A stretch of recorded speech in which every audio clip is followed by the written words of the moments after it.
بسم الله الرحمن الرحیم. السلام علیکم ورحمت الله وبرکاته. د پروګرام یتیم اواز سره زم تاسو قربا الیاس سهارا. دا قصه سره د توتکان شګینا نیخ پنیغه ملګرو د نور عالم رور د کورنا. نور عالم رور کم چې د نن 2.5 کال مخکې د کینسر شکار شو او خپل د ژوند غبازي وبلله. دغه نه چې کوم و بچیان پاتې شوی دي چې په دې کې یو ماشوم دغه د مرګ نه بعد هم پیدا شوی دی. زمونږ سره زمونږ پسند کې څنګه د خور هم ناسته را زمونږ د بچیان هم ناستي.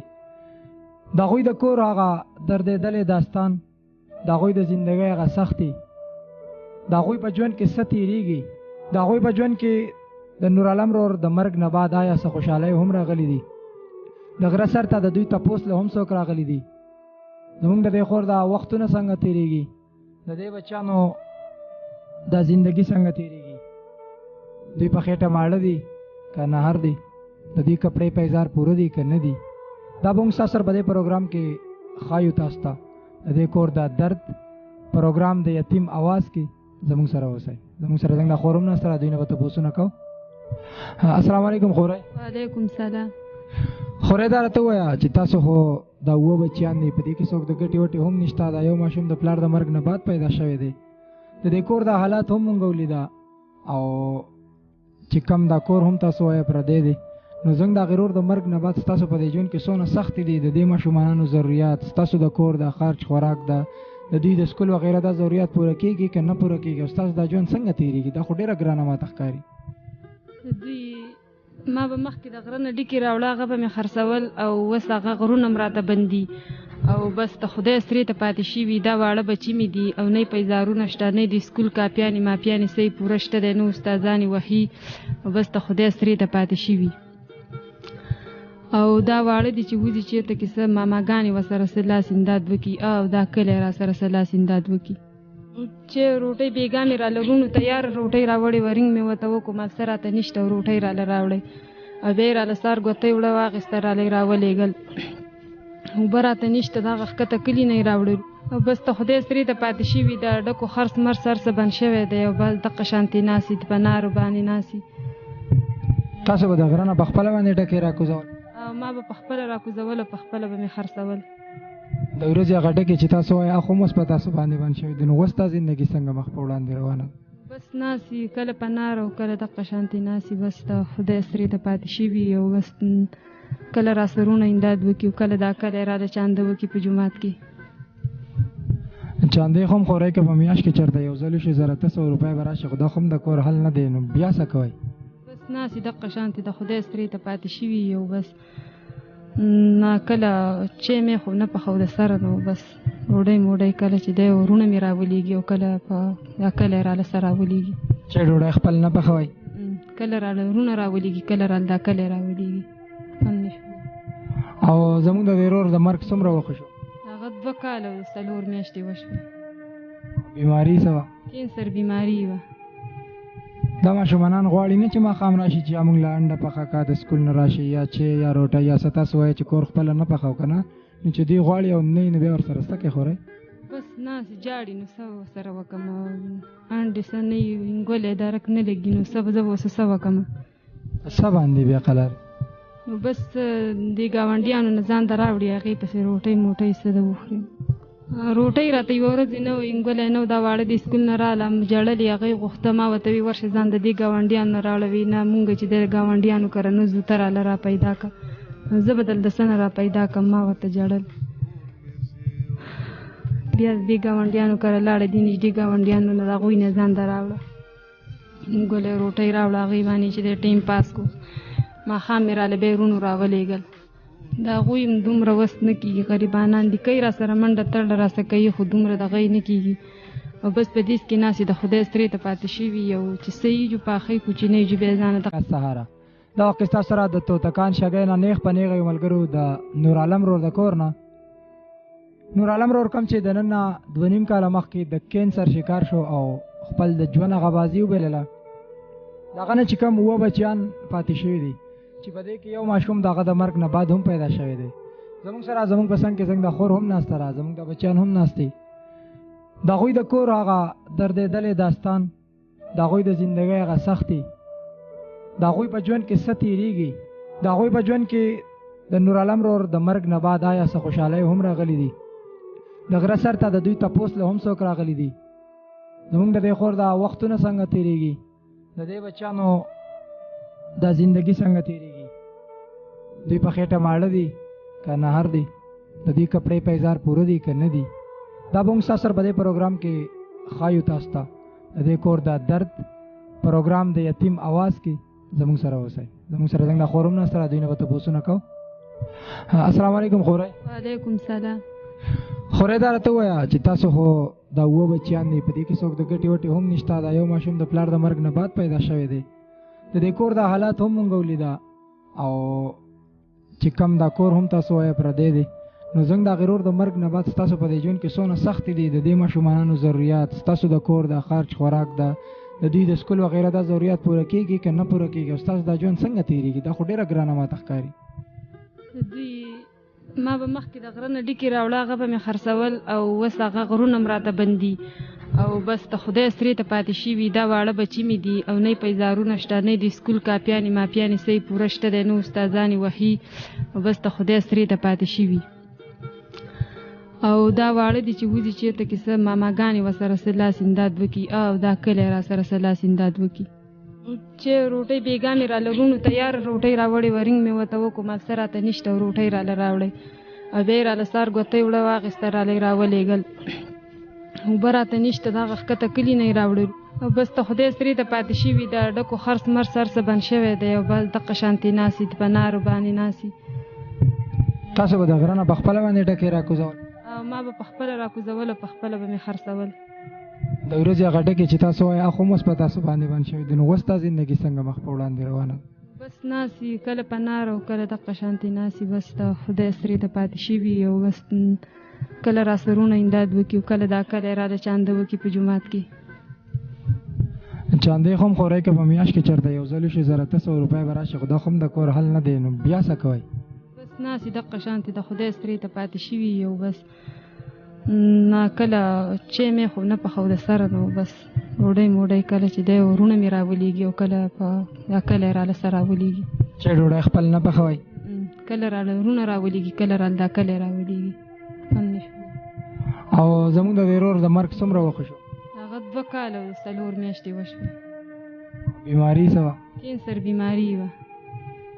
دا ماشومانان غواړي نه چې ماښام راشي چې موږ له انډه پخه کا د سکول نه راشي یا چې یا روټۍ یا څه تاسو وایئ چې کور خپله نه پخوو که نه، نو چې دوی غواړي او نه یې نو بیا ورسره څه کوې خورئ؟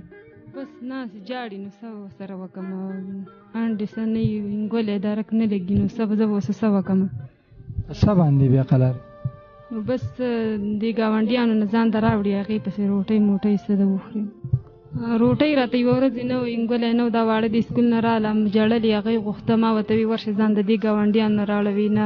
او داسې خلک دی چې هغه وایي چې زمونږ داسې بچیانو ته زمونږ داسې خویندو ته ځان ورسوئ او انشاءالله چې راتلونکی وخت به ستاسو د خیره سره تاسو چې کمې محسوسوئ، ټیک ده د پلار مینه یو سړی هم نشي پوره کولی، خو ستاسو د جامې، ستاسو د پیزار، ستاسو د کپړې به که خیر د اخلاص په لار هغه خلک ذمهوار دي کومونه چې الله تعالی پوهې ورکړي ده، کومونه چې الله شعور ورکړی دی، د هغوی په زړه کې درد دی، د هغوی په زړه کې احساس دی او هغوی موږ ته هم دا خبره کوي چې تاسو ځان هغې خلکو ته ورسوئ کم چې په معاشره کې ډېر د سختو سره دي، د کومو زندګي چې ډېره د سختو سره ده، کومو ته چې د پلار سوری په سر باندې نشته، نو انشاءالله چې هغې خلکو ته به موږ یو ځل بیا هم ستاسو د اواز وړاندې کوو. هغه خلک به د هغې خپلو بچو د رزق نه ستاسو سره یو نوړی ځکه شریکوي چې هغه وایي چې په داسې بچو کې موږ ته خپل بچیان ښکاري او بچی چې راتلونکی وخت به د خیره سره ستاسو یو ځل بیا بدلیږي او انشاءالله چې څه ته هم ستاسو ضرورت راځي د اخلاص په لار به یې موږ تاسو ته راوړو. ښه چېرته سکول ته ځې؟ څوم کې؟ درېیم کې. د سکول پیزار وغیره څه پوره کېږي؟ نه څه اوس نشته او څه شته؟ کیسه هم نشته. چې دا راته ووایه چې ته نن سکول ته په څه کې تللي؟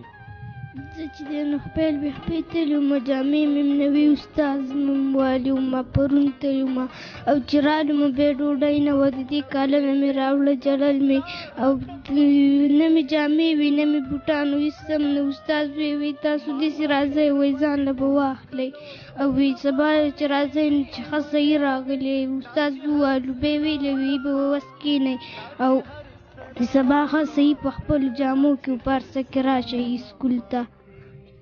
چې ته لږ راشه دی خو دی خو راشه زما خواله دلته راشه شاباس کښېنه ما ستا سر د دې سره نه ها بلاله بچې ولې جا پلار درته را یاد کړی دی بلاله بچې بل ځل چې رازونه مونږ ته له سره راوړو چې ته بیا په هغې باندې خوشحالېږي څه دله راوړو جامې او نور جورابې پیدا جورابې دې نشته جورابې چې دلې دي ټولې د یخ ده شلېدلې دي ته له کوټې خپلې جورابې مې ته وښیه بچی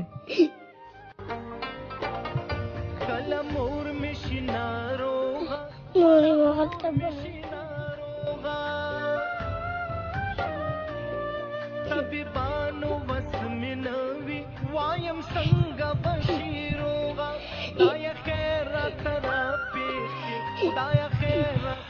بلال بچی را سره په څنګ کې ناست دی هغه وایي چې بل ځل راځئ نو ما له جامې او جورابې راوړئ د هغه د جورابو د حالات هم تاسو ولیده زما په شا به تاسو دا زګې نه تاسو ته ټول کلی ښکاري خو دا زه د کلي په منځ کې نه یم ناست دا زه د دې کور په منځ کې ناست یم یو وړوکی غونته کې دالان دی چې هغه هم زموږ د خور جوړ کړی دا یو سفر دی چې دا هم زموږ د خور د لاسو نه وتی او دا کم مات ګوټ دیوال چې وینئ دا هم دی په خپل لاس باندې مې چې په دې غره کې ګټې راغونډې کړې او دا هم جوړ کړی دا کور هم پردی دی په غره نه به یې ځان له ډکې راکوزول خو اوس هغه هم د سرکار د طرفه بند شوي دي او بندېږي به ولې نه چې په هغې ډکو باندې زموږ د دې خور زموږ د دې بچو لکوټې هغه زندګي روانه او مخ په وړاندې تله په دې ملک کې خو هسې هم د غریب سړي دپاره څه شته نه که دا یو ډکې و هغه پې هم بند شو نو څه ناشنا خبره نه ده اوس په دوی جاړې هم دغسې په جورابو پسې په کپړو پسې دا ماشومانان نن سهار تللي دي خپیال بې خپې سکول ته مونږ خو په دې تمو یو ماښام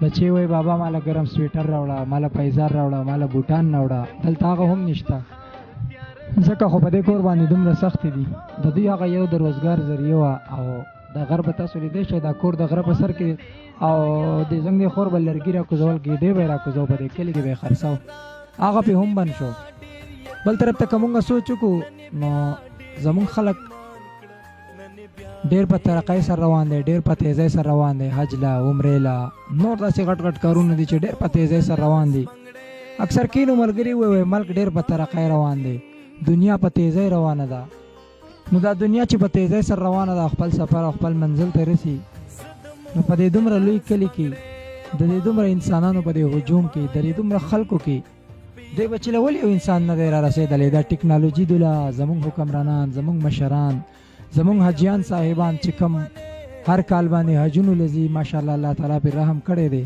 هغه خیرات هغه زکات که چېرته په صحیح طریقه باندې استعمال شو بچې په اوښکو سره دا نه وایي چې زما جورابې شلېدلې دي زما کپړې نشته زما پلاستیکو پیزار هم نشته چې زه سکول ته لاړه شم زما په څنګ کې دا بچیان نن خپیال بېخپې سکول ته تللي دي که چېرې زموږ خیرات زموږ سقات زموږ صدقې د مخ مروت نه هټ کر په داسې خلکو باندې ولګېدی نو انشاءالله چې ډېر زر به دا بدلون راشي او داسې خلک چې کم په سرو سترګو باندې جاړي په کپړو پسې په پیزار پسې د دوه وخته په رزق پسې نو امید دی چې دا وختونه به ډېر زر بدل شي او داسې خلک به د معاشرې نه ډېر زر ختم شي الله تعالی دې وکړي چې زمونږ دا وړوکې غونته اواز غټو خلکو ته ورسي او د داسې کورونو مرستیال جوړ شي کم چې زمونږ ترجماني کوي په اسمبلیو کې ناست دی کم چې زمونږ مشران دی کم چې زمونږ کشران دی کم چې سرمایدار خلک دی هغوی ته دې الله تعالی دا اواز ورسوي او الله دې د هغوی په زړونو کې دا اواز کوز کړي چې زمونږ داسې بچیان نور نه جاړي دا کار خو د اخلاص په لار مونږ کوو مونږ یې تاسو ته رامخې ته کوو او زمونږ مسافرو له الله تعالی ډېرې تېرې خوشحالۍ ورکړي که د ملک خلکو سترګې بندې کړي دي خو زمونږ مسافر ته چې کله هم مونږ اواز کړی دی نو هغه د خپل بچي د رزق نه نوڼی راشو کولی ده او داسې بچیانو ته وایي ځان ورسوئ دوی ته خوشحالۍ ورسوئ دوی ته خنداګانې ورسوئ ځکه چې دا خلک ډېر د سختو سره دی او هغه خلک دی په خپلو خویندو په داسې بچیانو باندې خفه کېږي نو الله تعالی دې چرې هم تاسو په خپل کور په خپلو بچو په خپلو الواد باندې او په خپل مور او پلار چرې هم خفه نه کړي خورای دا زموږ یو تنظیم د اخلاص ویلفیر ارګنایزیشن او د هغې د طرفه مونږ راغلي یو او ډېر ستاسو وروڼه دا وخت کې دنیا د ګوټ ګوټ نه تاسو ګوري هغوی ته هم څه وینا ده بس د دې وروڼو ته زما دا وینا ده چې زما سره امداد وکړي خلاص امداد را سره وکړي اوس خو مونږ د هغوی د طرفه دا یو 15,000 روپۍ راوړي دي، دا تاسو له درکو. دا کم بچیان چې جاړي چې زموږ جورابې نشته، کپړې پیزار نشته، په دې ول دا والی. او انشاءالله چې هغه وروڼه به بیا هم د خپلو بچو د رزق نه یو یو نوڼی را شو کوي او ستاسو خواله به راوړي او تاسو له به مونږ یو ځل بیا راځو. او انشاءالله چې مونږ به د اخلاص په سترګه چې ستاسو څونه هم نیمګړتیاګانې دي هغه به الله تعالی پوره کوي او ستاسو هغه غیرتمند وروڼه به یې پوره کوي کوم چې دا وخت دا پروګرام ګوري.